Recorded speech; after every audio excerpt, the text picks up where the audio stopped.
welcome to BTech. It's Basil here, talking you through the key differences between the Sony Xperia Z3 Plus and the Z3. Two very similar looking devices, but they have their key differences, and Sony is banking on you seeing those in order to justify either upgrading or picking this one over this one. Yeah, we're sure this is a Plus, this is a Z3. Gets confusing. Right, first thing I'm going to talk about is what you see on the front. You've got the same screens, 5.2-inch Full HD tri-luminous IPS panels. I can thwack them both up to full brightness and you can see they are about as bright as each other. They look about as good as each other. I haven't got the same picture up, but generally speaking, given I can see the icons that are the same down the base, they really do look identical. So I'm guessing Sony hasn't done too much there. You've also got front-facing stereo speakers. Now this is the first point that's different.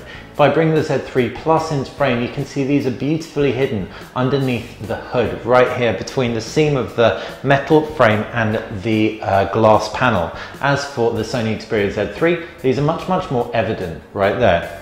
You've also got a difference in camera. For starters, you can see the lens on the Sony Xperia Z3 Plus camera looks much more prominent, and that's because you've got a 25mm wide angle on here, so you can get more people, 5 megapixel in your selfies and your group shots.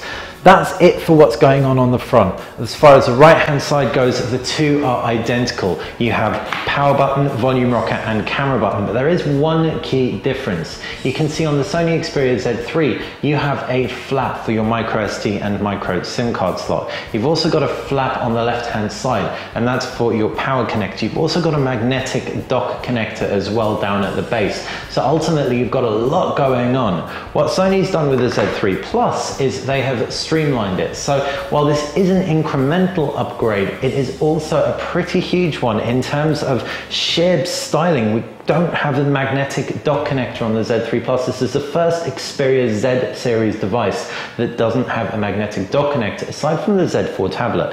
That's because down at the base you've got an exposed micro USB connector. You've also got a lanyard dock, so they've decided to retain that because lanyard docks are very handy for waterproof devices. And on the left hand side is the only flap, and that houses a nano SIM and a micro SD card slot. You can see up at the top you have the 3.5mm headphone jack, and it supports all the same cool audio stuffs that the Sony Xperia Z3 did.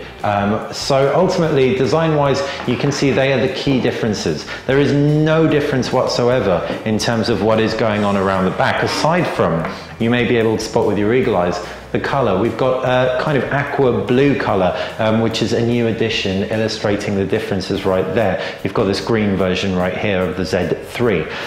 The camera is 20.7 megapixels, same kind of tech inside. You've got the same kind of flash, we're assuming. You've got similar kinds of shooting modes. You do have a few new shooting modes in the Z3 Plus, but we're not going to go into them because frankly they're not even that exciting. Sony's probably going to kill us for saying that, but what we really want is optical image stabilization, a new sensor, if not optical image stabilization, and something new to make this really competitive with awesome devices that are really challenging everyone else. Now if we talk about the user interfaces, I've only really been able to spot one key difference. So if I swipe through, you can see you've got home screens on both devices, you've got a pull down bar, you've got two-tiered pull down bar, and you've also got your applications tray, and that's exactly the same on both. The only key difference that I've been able to spot so far is if I pinch out, you can see you've dropped the application shortcuts and you can access those through the widgets menu. Instead you've got home settings. Home settings allows you to change the icon size from small to large,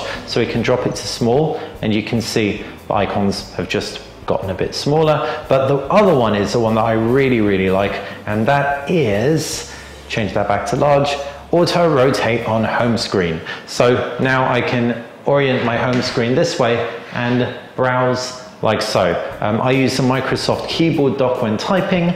If I was to do that with this phone, it would work perfectly. With every other Android phone in the world, it throws issues my way. So that is one very cool thing right there. And if indeed you like using landscape orientation more, if you're watching movies and don't want to keep flipping between both orientations, then awesome stuff from Sony. That's about it though. Again, it's Android 5.0.2 update. So we're assuming that functionality will be rolling out to to the Xperia Z3. And I will say, I may well have not come across some of the stuff. In fact, while we're here, I can quickly jump into the settings of both of these devices, and we can swipe through from the top, and it looks pretty similar in terms of personalization display, power management, tap and pay, location. I'm not going to jump into each one of these, but yeah, ultimately same kind of stuff. As far as internals go, you've got a Qualcomm Snapdragon 810 processor versus a Qualcomm Snapdragon 801 processor. You've also got 3 gig of RAM on both, so performance shouldn't be too different. They should really plow through everything, given the fact you haven't even got that high resolution display on there at full HD.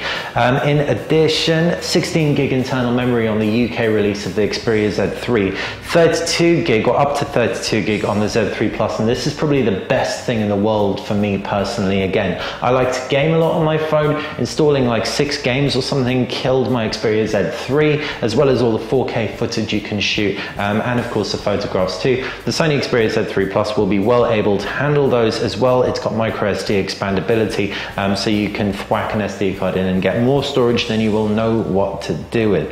Connectivity wise, both should technically, I think, be able to reach up to Cat 6 LTE speeds here in the UK, and the Z3 Plus definitely will. But ultimately speaking, they are similar devices. The final point to talk about really is battery, and that's the point that let me down the most. The Sony Xperia Z3 Plus has a smaller battery than that of its predecessor at 2900 milliamps. This is by contrast to a 3100 milliamp battery in the Z3, which was smaller than that in the Z2, which I think was 3200 milliamps or thereabouts. What this means is Sony's going for thin over, well, giant battery. It also does feel lighter as well. Side by side, it feels like a more elegant phone. The styling of it, it's kind of got smoother sides as opposed to a kind of the more matte aluminium, almost Apple-esque finish on the left and right hand side of the Xperia Z3. So this is a better phone. There's no getting around that. Is it going to be worth an upgrade? Well, that's going to be for you to decide. It's undoubtedly going to perform well. Key disappointments come in the form of that camera and the screen being the same resolution, but the screen looks good, and above 400 pixels per inch, you are not going to make a pixel out. So ultimately speaking, you decide. I would say personally, if you're coming from an Xperia Z1 or Z2, it is worth an upgrade. If you're coming from a Z3, it might well not be. If you are